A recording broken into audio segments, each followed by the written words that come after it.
Ganyan pinaprepare ang lechon, no? Tingnan mo. Bago maging ganyan, maging sarap, dadaan muna doon. Ayan, ang lambot. Ayan, ganito, lulutuin. Ayan. Automatic na. Kunti lang tao prepare. Hindi na kagaya dati na isa-isa. Ayun, lechon.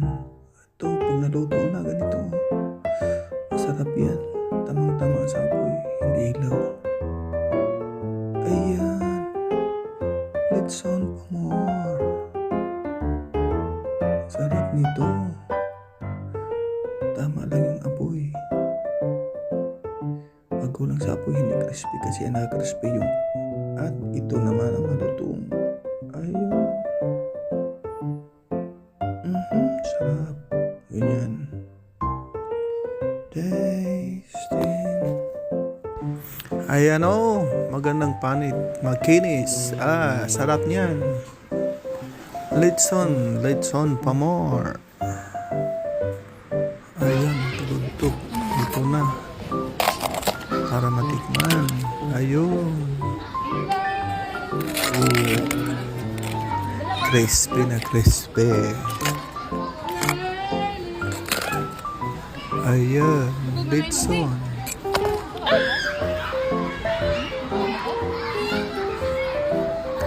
Luto na luto. Oo.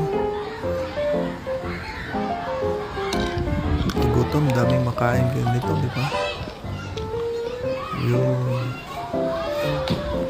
Crispy lahat na parte ng balat. Ayun.